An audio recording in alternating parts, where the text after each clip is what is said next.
Hey, what's up guys? My name is Jin. I'm a physical therapist here in the state of Maryland. And today we're going to go over 5 most important criteria that you need to consider before choosing your physical therapist for the rehab process. All right, so number 1, can they offer you what you're looking for? Ultimately, the most important thing throughout your rehab process is getting closer and closer to your goal. And that's whatever your goal that you set with the PT that you're working with during the initial eval or the first session.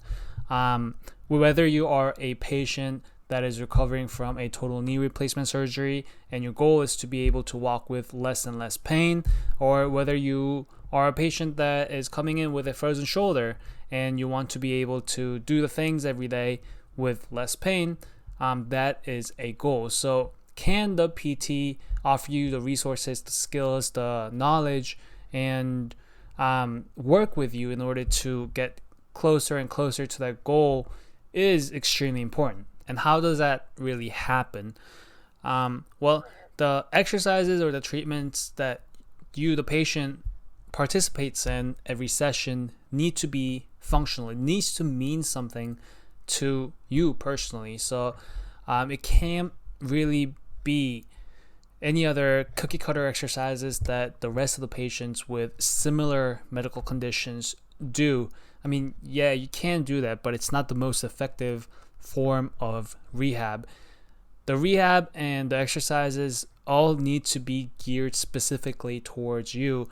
So an example of this is if I'm working with a college athlete that is recovering from an ACL injury and is post-op ACL surgery, and they're in the later stages where they're looking to return to their sport and they have met all the criteria along the way so they can participate in those on-field activities, I would recommend they work with a PT who has access to either turf or either a space in their clinic where they have space to run and actually participate in those drills that are functional to their sport. Another part to this criteria is you can ask your PT questions regarding your medical condition or your rehab and see if they have the things that you're looking for, whether that's a solid rehab plan, whether that's creativity, whether that's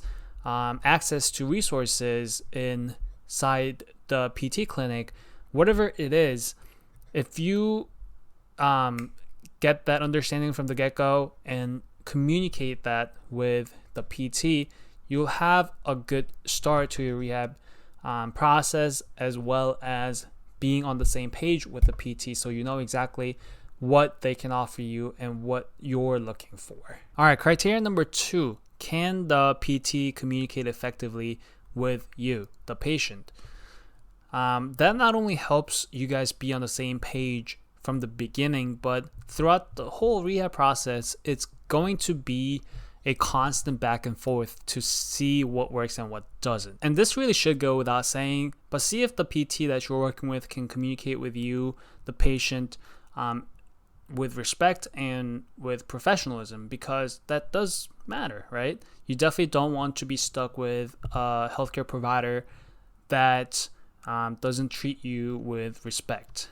So make sure that you identify red flags if there is a red flag. I mean, don't expect too much from the PT in terms of crossing that professional boundary, but also make sure that if there are red flags, you don't work with them any longer. Also, see how open your PT is in terms of providing patient education. I do think patient education is a huge asset that we can give to our patients, because it does go a long way and it ultimately helps set up our patients for success without us being there in person.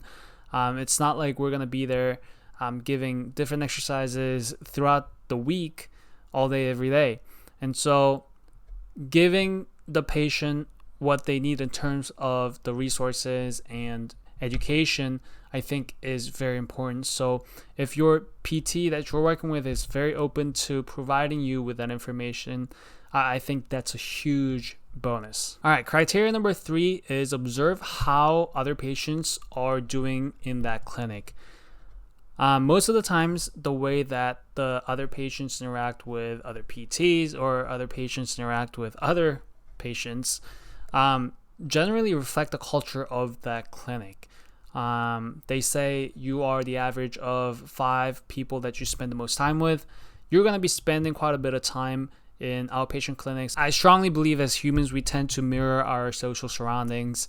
And so if I'm the patient, I wouldn't want to be in a clinic where other patients or other PTs don't share the same mentality or the same attitude towards rehab. I want to be able to be part of an environment where we help bring the best out of each other and we help build the best rehab community possible.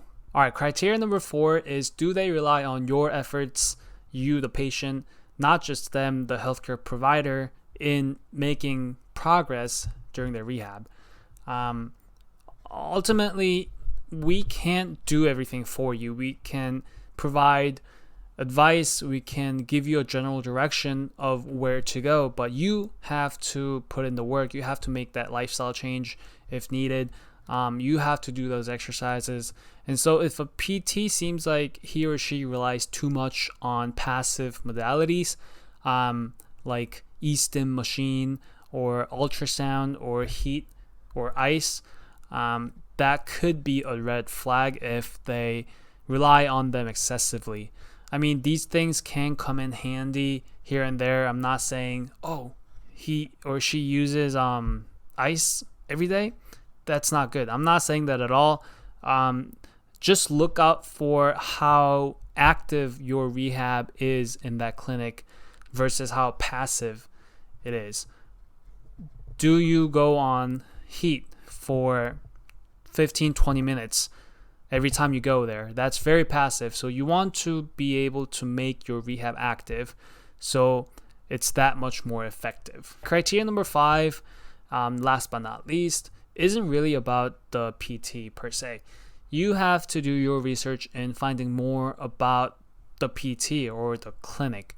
And the best way to do this, you can obviously look online and look at the reviews and stuff, but the best way to do this is to talk to people with more believability in this field, more credibility in this field. So talking to doctors, talking to your neighbor that might have used that PT clinic before, or whoever you know in your community that are in the professional physical therapy would be the best way to find out, hey, am I a good fit for this specific PT clinic? And once you've done all this research and thought through these criteria, you should be able to make a better decision.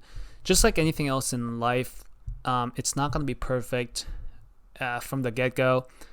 I think if anything, you make it better and better each time, or you try to go in that direction. So ultimately, you set yourself up for success.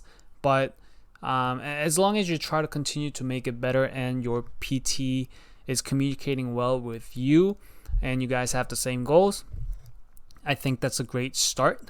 And I hope that this video helped some of you guys out there, and I'll see you guys next week.